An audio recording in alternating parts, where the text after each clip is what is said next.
Jogo para o torcedor ficar mais tranquilo, acompanhar pelo canal do PUC, nosso querido Edson Marinho Júnior, e os comentários, muita gente falando, um time misto, um time alternativo, um time que não é...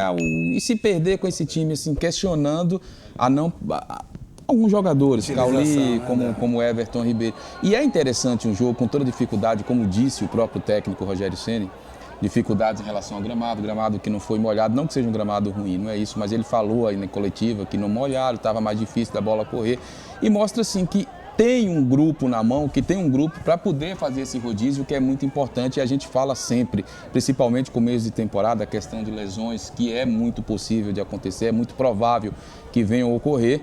Então, mostra que tem um time que pode fazer esse rodízio. O Victor aqui destacava em relação ao Iago que vai brigar também por uma oportunidade no meio-campo do Sport Clube Bahia. Então, essas chances que ele tem com o Rogério Ceni tem que agarrar realmente com toda a força, com toda a vontade, com toda a determinação, porque o Bahia tem um elenco muito qualificado.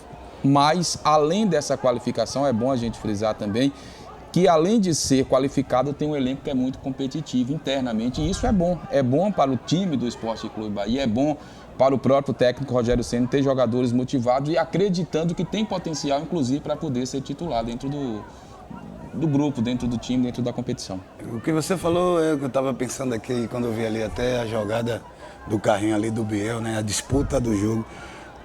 Rogério Ceni tem um elenco com um potencial incrível, jogadores que, um pouco diferente de como começou no ano passado o Bahia, são jogadores que já têm boas comprovações de atuações num nível bom, num nível de competitividade alto. E tendo esse elenco dessa forma, aquele jogador que inicia o jogo, que vai ter sua oportunidade, sabe que ele realmente está brigando pelo espaço para se manter. O que favorece muito o nível de atuação, o nível de competitividade, o nível de resposta ao que o treinador pede. As questões das transições ofensivas, defensivas, o momento certo do jogo apoiado, de reter a bola, de saber fazer esse domínio do jogo, das marcações, das pressões. Então, quem entra sabe que precisa corresponder a tudo isso que o Rogério tem como estratégia de jogo, ideia do jogo. Então, o Bahia tende a ter um nível de atuação muito boa, porque tantos que estão ali jogando como os que estão de fora para entrar depois, sabem que tem potencial, mas que tem concorrentes à altura que, se esmorecer, como antigamente acontecia, de olhar para trás e saber que o cara não tinha ninguém para colocar. Então, querendo ou não, você entra na zona de conforto, se acomoda, e com o elenco como o Bahia está, a gente dá para ver que vai ser uma competitividade boa e o Bahia tende a ganhar com isso. No final da transmissão da Band News FM, né, estávamos eu, Tony Júnior e Mendy Júnior, Mala, a gente estava com... Abraço para nossa maletinha preferida. Eu estava vendo ele na TV ontem, ele tá ficando fortinho, igual eu tô ficando de novo, ele tá... Fortinho? Tá ficando fortinho. Deixa quieto, viu? Olha só, e a gente teve uma dificuldade de votar em quem destoou na partida por falta de candidatos. A gente não conseguiu votar em quem, assim, foi ruim no jogo, né? E tivemos um excesso de candidatos a votar em melhor da partida. A gente poderia ter votado no Iago Felipe, a gente poderia ter votado no Everaldo, mas a gente preferiu votar, acho que, se eu não me engano, foi o Jean Lucas. Né? Se eu não me engano, foi o Jean Lucas eleito o melhor da partida. Então, o Rogério Ceni mostra que está tentando ajustar um time para torná-lo completo.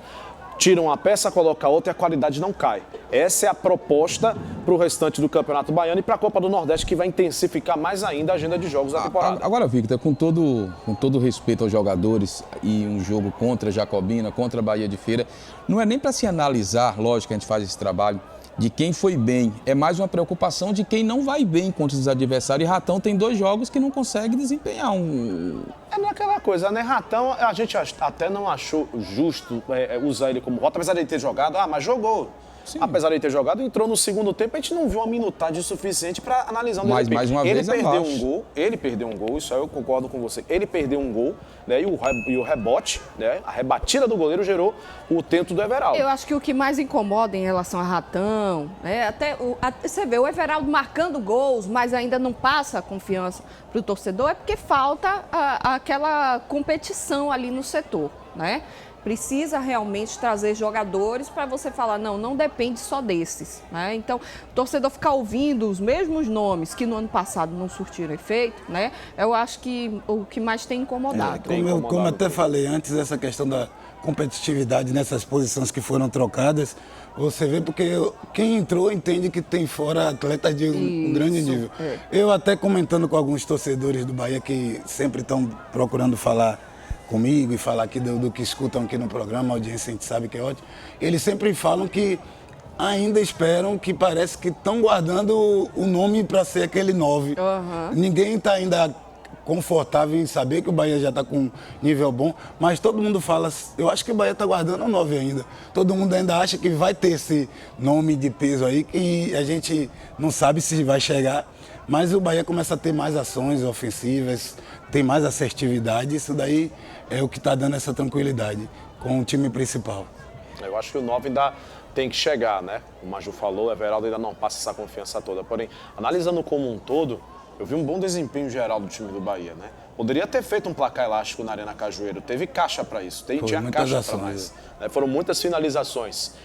O pessoal viu o Bahia de Feira reagir, porque tinha que reagir de alguma maneira. O Bahia deu uma desacelerada no início do segundo tempo, mas logo retomou a rédea do jogo e não teve mais para ninguém. O Bahia de Feira perdeu aquela que seria a oportunidade de ouro para empatar a partida, poderia mudar o cenário, ia jogar uma pressão para o time do Rogério Ceni, mas não foi isso que aconteceu.